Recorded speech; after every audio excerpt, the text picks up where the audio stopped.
Hello and welcome to my Masked Singer Season 14 Fear Nights recap and review. My name is Masked Singer Homie, content creator and the host of Masked Singer Homie's recap and review podcast, where I talk about TV, music, celebrities, and so much more. If you're listening to my podcast for the first time and you're listening on Spotify, please download the episode, follow the podcast, and turn on that notification bell so you don't miss anything when a new episode drops. Or if you're watching this on YouTube, please subscribe, turn on the notification bell, and hit that little notification bell so you don't miss anything when a new upload is on the channel. And remember, you can always follow me on my social media platforms, which are Instagram at @MaskSingerHomie, as well as my YouTube channel, which is MaskSingerHomie. All are visible in the thumbnail of this podcast if you're listening on Spotify.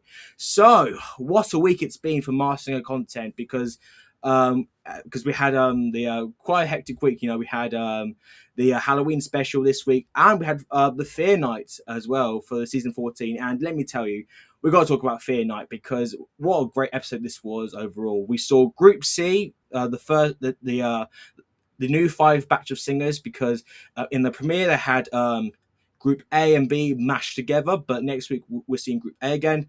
But let me tell you, this was a fantastic episode. Of course, it was Fear Night, basically kind of promoting the Fear Factory. And, we met Lahuhu, High Voltage, Calla Lilly, Out, and Eggplant. All of them gave great performances for me. And, of course, we had Johnny Knoxville on the panel, but he was a guest for the episode, where he brought out a clue for the judges and Nick to put their hand in and receive it. And there was like rats in there, snakes. It kind of reminded me of like an I'm a Celebrity little segment there, which was pretty cool. So yeah, that honestly, it was just a fantastic episode overall. I really enjoyed it. So without any further ado, now, actually, we have to talk about last week's unmasking, because we were left on a cliffhanger. That's because the croissants were indeed eliminated in the premiere, but they were left on a cliffhanger, because that's what they do sometimes on the show. And it was pretty obvious who this was the moment, we heard about these guys, etc. And it was none other than the Grizzlies themselves, Todd and Julie. And honestly, now I vaguely know who these guys are. The only reason I knew them is because, of course, of Savannah Chrisley. She was on the show at season 11, where she was terrible at singing as Afghan Hound, bless her heart. But and apparently, I read their parents had spent spending some time in jail due to tax related stuff, tax or something. I'm not too sure, but I don't really know the full story, so I don't want to get into it too much, because I don't really know all the details. But I gotta give them the credit where credit is due, because they had fun, they went out there, they did what they did, and I gotta respect that. I gotta have that respect for them. You can tell they had a great time doing the show, and that's what I like seeing on the show. People having a good time on the show. It's always something I've always appreciated. And yeah, I don't really know much about what happened with these guys. I really don't know. I don't want to get too much into detail, but they did the show, and I got now Savannah did the show as well, and now that's good on them. Honestly, good on them, and hopefully that both of them, the family is doing well right now. I hope they're still in contact. Hope they're doing great. I wish you all the best to you, Todd and Julie and Savannah. But yeah, thank you for coming along on the show. You were very much a joy to have. So let's talk about the main action for this week, and we'll talk about the first performance of the night and the person who was sent home, and that was Lahuhu, who performed One Way or Another by Blondie, which is a great song. And by the way, all the songs tonight were actually repeated songs from previous seasons, which I thought was very interesting. So that was pretty cool to see. But we saw Lahuhu doing One Way or Another, and you could tell, while this wasn't a professional singing, she was having the absolute best time ever doing that number. And yeah, she you could just tell she was having just a blast. And honestly, she is just so funny. She was literally having a blast, with the skirt. She was doing a lot of goofy stuff. It was just so funny. And the moment I heard this voice, I kind of had a feeling I knew who this was. But once Rita said this name, I was like, oh yeah, it's 100% her. And I'm so glad she's finally on the show, because it was none other than Tiffany Haddish. And let me tell you, I'm so glad Tiffany finally did the show. She is just an absolute ball of energy, and I've guessed her so many times on the show, and from the judges have as well. So to finally see her on the show is just fantastic. You could tell she was having the absolute time of her life, and yeah, she was just having a blast, and I fully respect that as well. She was just such a joy to watch, even though she was in one episode. And her and Nick, oh my god, he was so. And believe it or not, the Masked Singer page actually uploaded an extended version of her unmasking. Where she's talking to the panel. It's just absolutely hysterical. She's just so funny. She's just absolutely fantastic. I absolutely love her. She's just awesome. She's awesome. She's absolutely awesome. I'm so glad she finally did the show. Tiffany Haddish, thank you for doing the Masked Singer. You are an absolute joy to watch. So let's talk about the main focuses for the episode. And here, next up, we got High Voltage, which, by the way, this costume just looks amazing. I love the whole lightning bolt thing. Like this, it's massive and got the little everything about this detail is just amazing, absolutely fantastic. And he sang "Everybody Wants to Rule the World" by Tears for Fears, an absolutely fantastic song. And I love that rendition he did. I believe it was the similar rendition that Rooster did on The Masked Singer, who was Hugh Sheridan. But let me tell you, this performance was, for me, this was my favorite performance of the night. I thought he absolutely killed it. And he was the one I was hoping to be a good singer, and he was a good singer, and he really did well in this performance. It was great. I absolutely loved it. So the guess I have for High Voltage, I must admit, I was a bit confused on who this could be, because I had a few names in the mix, because I called it instantly that this was going to be a sports star.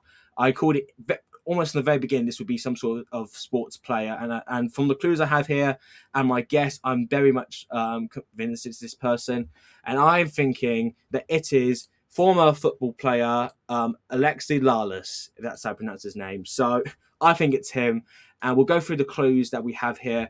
So we saw the grease cans, that now people have been saying John Travolta, and that's definitely not John Travolta's voice, and also that'd be a way too obvious clue there. But he's actually half Greek as well, Alexei, which is very interesting. He mentioned he wanted to be a leader in his field, and he spent many times on the sporting fields, of course. We then saw the US map lit up, which kind of looked like a sports stadium lights, and he used to be a sports star. He used to be a football player, a soccer player, and now he's working with Fox Sports. Then we had the bald eagle there, and he represented the US in the 1992 Olympics. He mentioned about listening to his gut, and billions took notice and changed the fabric of America. And he inaugurated MLS draft, helping bring more soccer to the US. So good on him. He then called himself a patriot and revolutionary, and he played for the New York Revolution. We then saw a mug with a globe on it, a very possible reference to the World Cup that he played in, the Rose Bowl, and then he played, of course, played at the Rose Bowl at the 1994 World Cup, and then we saw 22, the number 22, which has been shown in trailers. Now that made me think of NFL players, but that was the number he had on his shirt when playing football years ago. So all the clues here match to Alexei, and I think it's very. Again, I love seeing the sports stars on here who have that vocal talent to sing well, and it's something I've always wanted on the show, and I'm so glad that we finally have one again, because I don't think we had that last year. I don't think. I know season 12 we had Kobe Turner, but yeah, he was really good. This was a great performance, and I think we've only just scratched the surface on what he can do. I can just imagine him. I can imagine him doing something even better for the next round, and I'm very much looking forward to seeing what he brings out of the bag next week or next time. So next up we had Calla Lilly, who performed Fight Song. I always forget who sings that song. I can't remember for the life of me, but she sang that song, and I have to say, if I had to describe a word in the dictionary that like is the most fitting for like emotion, beauty, and everything, just above all that, just power. It was this performance right here, and you could just tell how much that song meant to her, and it was just so beautiful, especially hearing her story in the VT. It was just very, very moving, and she was actually quite shooken up after the end. You could tell she was quite shaken up, but you could just tell how much the song must have meant to her. And I just fully respect her so much for coming up there and sharing a story, but also giving just a great performance here. It was just beautiful, absolutely beautiful. So my guess for Calla Lilly, and I basically all these guesses are from. I'm going with the online consensus right now because it's only fair. But you know, and after matching the clues here and seeing what others think, I am also in agreement that this is Teddy Mellencamp, who is the daughter of John Mellencamp, John Cougar Mellencamp, which has that he's the daughter. No, she is the daughter of him, the famous musician.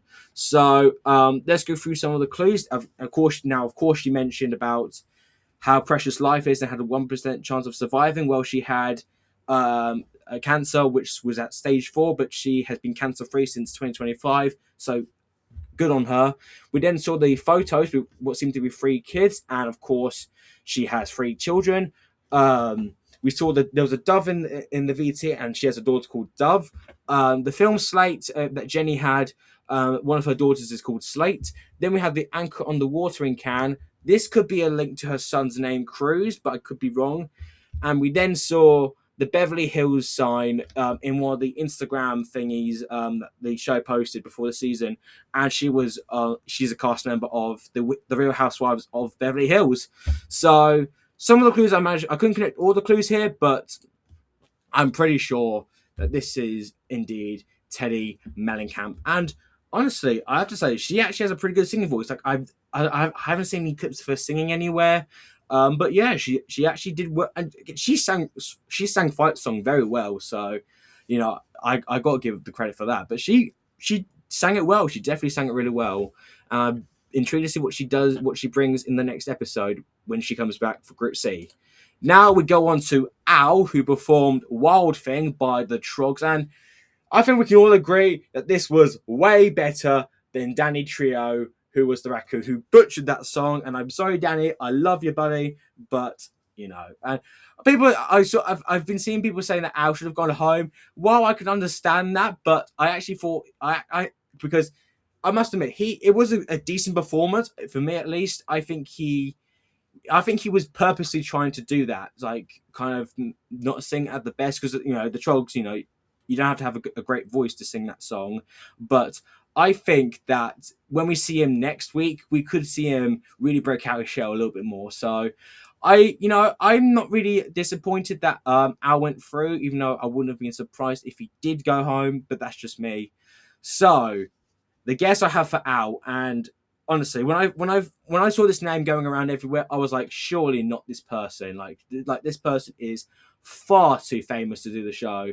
But I'm agreeing with what the online consensus are thinking, and the clues are matching up, and I think this is the one and only Billy Ray Cyrus. And let me tell you, in a million years, I would never have imagined Billy Ray Cyrus doing the show, because he's just so duper duper famous.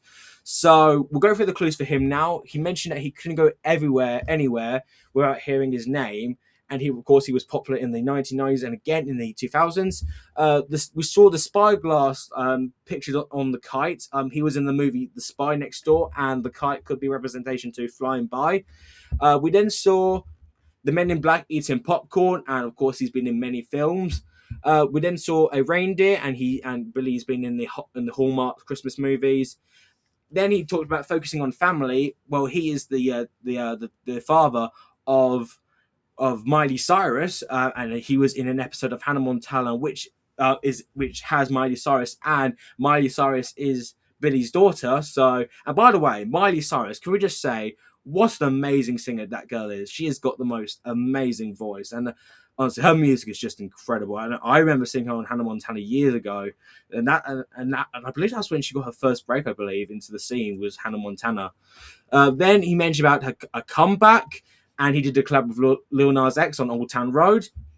And the goat, the Billy Goat, is basically a reference to his name, which is Billy Goat, Billy Ray Cyrus. So, you get the gist there. So, but my goodness me, the fact that we actually have Billy Ray Cyrus on the show is just mental. It's so cool. I mean, I'm a huge Billy Ray Cyrus fan, and I just think it's so cool that we finally have him on the show.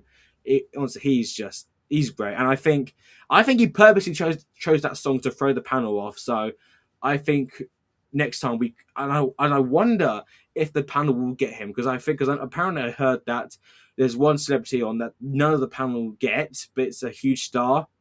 I could see that possibly happening for Al, to be honest. So, I'm very, very intrigued to see how that happens when we next see him. And now we go on to the final performance of the night, which was the Eggplant, who performed Rocket Man by Elton John. I mean, let me tell you, every time we have Elton John performed on the show, it's always a treat, because I'm a huge Elton fan, and Rocket Man is an absolutely fantastic song. And let me tell you, he absolutely nailed this song. Like, I love the way he sang it. It was just, his voice was just amazing. It's actually been one of the performances I've been listening to on repeat for the past few days or so, because I absolutely love it. I think he's got such a great voice, and he really performed this song fantastically. It was a great, great performance, and I'm hoping we see him go far in the competition, because I literally said in the beginning of the season, that Eggplant was going to be a good singer, and I had a feeling, and I'm correct, which I'm very happy about, because I saw people saying that this could be like the pick of the season. I was like, no, I don't think so, but he was indeed very good, which I am very, very happy about. So, now the guest for Eggplant, I was originally thinking someone like, I saw Ryan Reynolds as a popular guest, and I wasn't too sure if it was Ryan Reynolds. Some of the other guests I saw were like, I can't remember, like Dave Grohl or something. I can't exactly remember all the Sting as well. Sting, that was another name I had seen, but I am going again. This is the online consensus guess, and I am going with the most popular guess for who Eggplant is, and that is Jack Wagner. And he's the one who's on what show is he on? He's on The Bold and the Beautiful. That's what show he's on. So we'll go through the clues for him now. He mentioned about having 5 decades in the business, and he started acting in the 80s. We then saw the Men in Black with gold coins, and he was in Solid Gold. I think that's a TV or movie, I'm not too sure. The red swimming shorts, or the swimsuit, he was in the movie Swimsuit. Then we had Broadway for the Johnny Knoxville clue, and of course he's been on Broadway. He was on Jekyll and Hyde. He mentioned representing the rock stars and a whole lot of lovers. He is a soft rock singer, and he played the captain on The Bold and the Beautiful. Band-Aid, and we saw the Band-Aid, on the little Eggplant, and a red alarm going off, and of course, that's a reference to him being on General Hospital. Then we saw Jason, Clint, and Jack Nicholson. Can't remember the first 2 names, but Jack Nicholson's there, and he has worked with them. He's been to visits with them. He's done work with them. So those are some of the clues. I can't remember what stuff they did together. Jack Nicholson, Clint Eastwood, and Jason Biggers, is that his name? But yeah, I am. But all the clues here match to Jack here, and honestly, I'm very happy he's a good singer, and I'm just so happy that that the Eggplant is good, because I was hoping for him to be a very good singer, which I am very grateful that he is a good singer, because he really did. He performed Rocket Man fantastically, and I absolutely loved it. It was a great, great performance. So there you have it. That is my review for Fear Night of the Masked Singer Season 14. Let me know your thoughts in the comments below. What did you think of the episode? Who were your favourites? And did you agree with the person who went home? I'd love to hear your thoughts in the comments below. Wednesday night, it is the Clueless night, which is basically the Clueless movie. For those who wondering, I wasn't too sure what Clueless meant. Was I like, is it going to be something that I don't know about? But no, it's Clueless. It's just about the movie. And we're meeting Group A again. We're seeing Snow Cone, Picasso, Handyman, Handyman, Picasso, and the wild card as well, Crane, who's going to be the wild card this upcoming episode, which I cannot wait. And I don't know who's going home, because apparently there's going to be a double elimination this upcoming episode. So I'm very kind of like unsure who's going home. I think Handyman's definitely the one likely going home, but the second, I think it could be Scarab or Snowcone, but I'm not too sure. It's definitely I don't know because I think Crane will be a good singer. I'm pretty sure she'll be very good. But yeah, that's Wednesday night, and yeah, that's what we have for Fear Night. Again, thank you so much for listening to my review of the Masked Singer Season 14 Fear Night. Remember to follow my podcast and download the episode if you're listening on Spotify. Thank you once again. Thank you very much for listening to my review on the Masked Singer Season 14 Fear Night, and of course, I will see you guys next time.